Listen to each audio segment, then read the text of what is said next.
دعونا نذكر مشاهدينا الأعزاء بأن غدا صباحا يلعب لقاء اسكتلندا والمغرب، حيث المجموعة الثالثة في جولتها الثانية أيضا في الساعة 1 صباحا بتوقيت مكة المكرمة. ننتظر لقاء يعتبر من اللقاءات الكلاسيكية على مستوى المواجهات الأجنبية العربية، حيث في هذا اللقاء هو تكرار لسيناريو ما حدث في كأس العالم 98 عندما استضافت فرنسا نهائيات كأس العالم. ونذكر بأن المغرب قد انتصر على اسكتلندا في ذاك اللقاء في 23 من يونيو ب3 أهداف دون مقابل عن طريق نجم الكرة المغربية وأسطورتها صلاح الدين بصير، وعبد الجليل حدة أيضا سجل هدفا، وصلاح الدين بصير سجل هدفين في ذكريات تعتبر من أجمل الذكريات كابتن سامي وكابتن هذه الأجيال، وجيل يعتبر مميز للمغرب وتكرار للسيناريو. والآن المغرب جاهزة أيضا في هذه النهائيات بعد نهائيات مميزة من النسخة الماضية من كأس العالم. نفس الجيل كنا متواجدين في كأس العالم، حتى احنا 98 تونس كذلك. أكيد اللي يكونوا المغرب معناتها الفترة هذه تمتلك جيل من اللاعبين على مستوى عالي وعالي جدا معناتها. ناهيك اللي يكونوا اليوم معناتها الفنيين والناس اللي تتبع في الشأن الرياضي معناتها أكيد اللي يكون هي ترشح المغرب باش تكون موجودة في التوب فور نظرا للمستوى اللي ظهرت به في كأس العالم السابقة، وكذلك حتى على مستوى المباراة الأولى معناتها كانوا على مستوى جيد ومستوى كبير، بروز العديد من اللاعبين الشبان معناتها واللاعبين الشباب، وأصبحوا معناتها مطمح العديد من الأندية الكبيرة على ذكر بوعدي. اللاعب هذايا معناتها بالرغم اللي كونه 18 سنة لكن لاعب تحكى عليه كثير في الإعلام الدولي، معناتها لاعب يمتلك مهارات وإمكانيات كبيرة جدا ومستقبل كبير. نتمنى لكون المنتخب المغربي معناتها يفوز بمباراة نتاع غدوة إن شاء الله ويتمكن من التأهل المرحلة المقبلة، والمغرب جاية معناتها حتى هما المستوى التحضيرات نتاعهم جايين للبلوغ أدوار متقدمة في كأس العالم.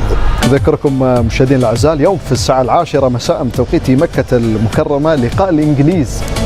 أمريكا أحد البلدان المستضيفة ستلعب لقاء في الجولة الثانية أمام أستراليا على قنوات بين سبورتس ماكس الواضحة أمامكم على الشاشة. أهلا بحضراتكم مرة أخرى. دعونا ننتقل للزميل صفوان أبو شنب من منطقة المشجعين في سان فرانسيسكو لنشاهد ردود أفعال الجماهير بعد لقاء المكسيك وكوريا الجنوبية. نعم، من هنا من منطقة تجمع الجماهير الخاصة بمدينة سان فرانسيسكو كانت حماسة كبيرة جدا وعالية، والأمر أقرب إلى أن نكون في المكسيك وليس في الولايات المتحدة الأمريكية. جالية كبيرة وأمريكيين من أصل مكسيكي كثر يعيشون في ولاية كاليفورنيا ومدينة سان فرانسيسكو قدموا هنا إلى معقل فريق كرة السلة الخاص بالمكسيك جولدن ستيت ووريرز. عموما congratulations second win from Mexico. الثاني للمكسيك. إذا كيف رأيت المباراة؟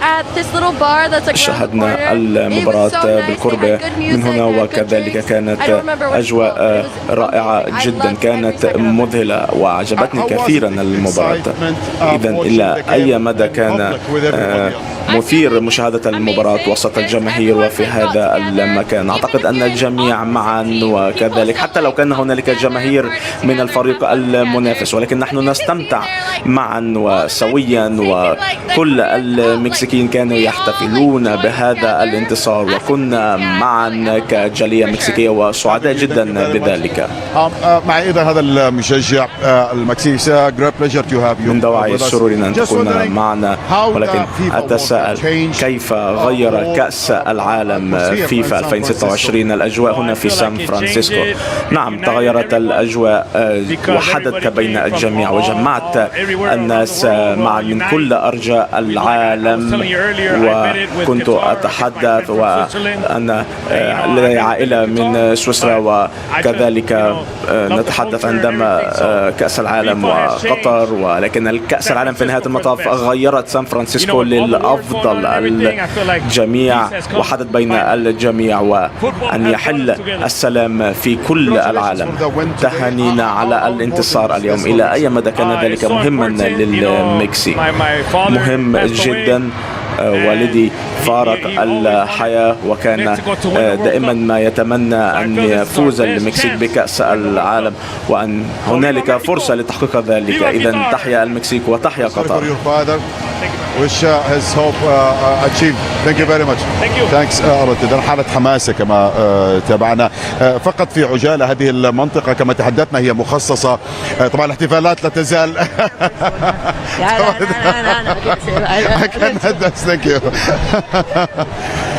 كما تشاهدون حماسة كبيرة من قبل الجماهير. هذه المنطقة خاصة بفريق جولدن ستيت ووريورز وجولدن ستيت فالكريز كما تحدثنا. شاشة عملاقة تواجد هنا تتسع لنحو 2000 من المشجعين، لكن اليوم كان أكثر من 3000 مشجع يحضرون المباراة من هذه المنطقة، وكانت تعج صدقا وكأنها ملعب وليس مجرد منطقة مخصصة للجماهير. عموما نترككم مع هذه اللقطات ونعود إليكم في الاستوديو.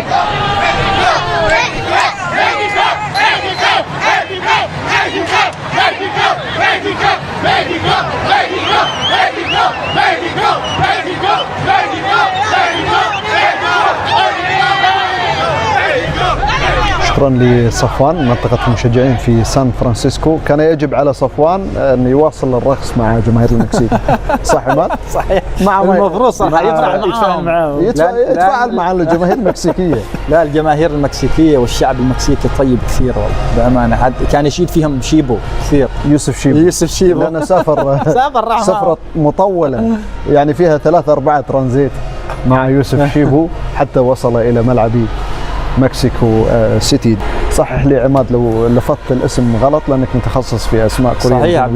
صحيح اسم هوانغ إنغ بيوم. صح. لاعب من اميز اللاعبين في وسط الملعب، يعمل توازن بشكل كبير في وسط الملعب، لكن اليوم واجه إيريك اللاعب المكسيكي، حتى نفس الشيء إيريك لاعب ارتكاز على مستوى عالي، فدائما كانت حتى في الشوط الاول كانت دائما التنافس في وسط الملعب يعني، فكان اللعب في وسط الملعب بشكل اكبر يعني.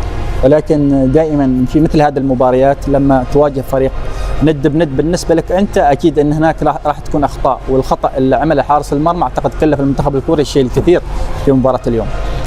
دعونا ننتقل للزميل مهدي فودي من مكسيكو سيتي بعد هذا اللقاء. مساء الخير لكم جميعا. فرحة عارمة هنا في منطقة المشجعين بالساحة الشهيرة سوكالو. مكسيكانوس كلاسيفيكادوس، هذه هي الجملة التي تتردد على لسان المشجعين الذين يحتفلون بتأهل المنتخب المكسيكي أول المتأهلين إلى الدورة الثانية من بطولة كأس العالم، الفوز على منتخب كوريا الجنوبية وضمان صدارة المجموعة. لما من ذلك من أهمية في بقية المشوار سنرصد ردود الفعل بعد هذه المباراة. لم يكن سهلا كما توقعنا لأن منتخب كوريا الجنوبية كان منافسا صعبا، ولكن الأهم هو الانتصار و3 نقاط والتأهل وصدارة المجموعة.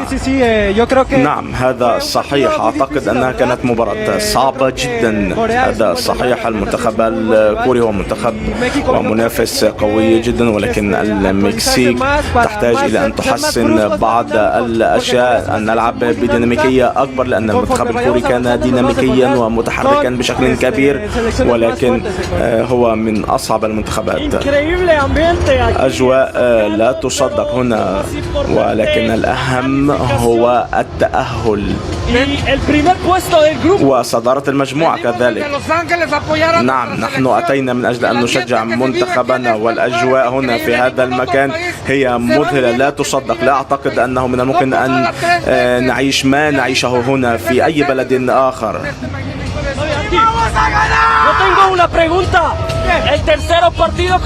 المباراة الثالثة أمام منتخب التشيك سيكون احتفالا، نعم بالتأكيد، وسنفوز أيضا. هكذا ولسان حال الجماهير المكسيكية التي ستغادر هذه المنطقة وستتوجه إلى معلمة الأنخيل في قلب العاصمة المكسيكية من أجل الاحتفال بهذا التاريخ. عودة إليكم في الاستوديو. شكرا لمهدي فودي. كان معنا مهدي من مكسيكو سيتي. نشاهد الجماهير المكسيكية لعبت دور كبير تحدث عنها كابتن سامي الطرابلسي بشكل أكبر. نذكر بأن جماهير المكسيك كانت مساندة للمنتخب المكسيكي بشكل كبير. دعونا نشاهد خروج جماهير المكسيك بعد هذا اللقاء وانتصار أو بعد الانتصار أمام كوريا الجنوبية.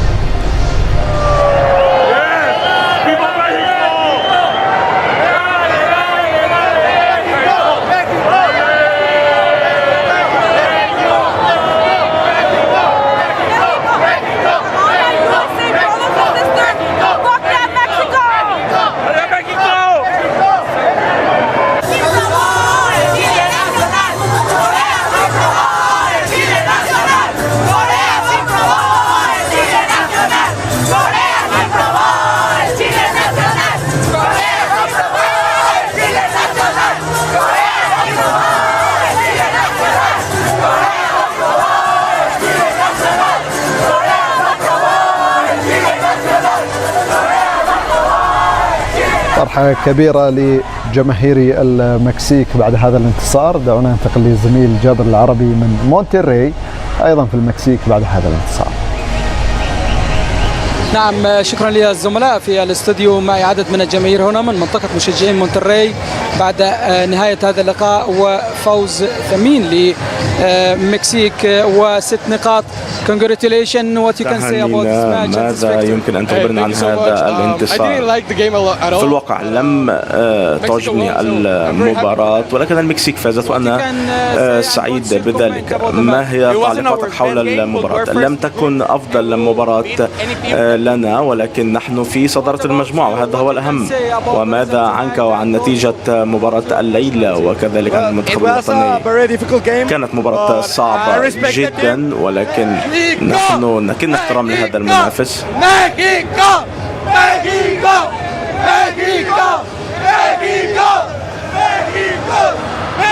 نعم، هذه الأجواء هنا في منطقة مشجعين مونتري عقب هذا الفوز والانتصار على منتخب كوريا الجنوبية.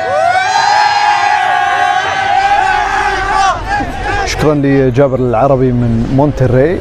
وصلنا لختام هذه التغطية مشاهدينا الأعزاء بعد لقاء المكسيك وكوريا الجنوبية. أشكر محللي بي إن سبورتس نجوم الكرة العربية كابتن سامي الطرابلسي، عماد الحوسني، رفيق حلي. شكرا جزيلا لكم. شكرا مشاهدينا على المتابعة. هذه تحية من فريق العمل هنا في بي إن سبورتس. إلى اللقاء.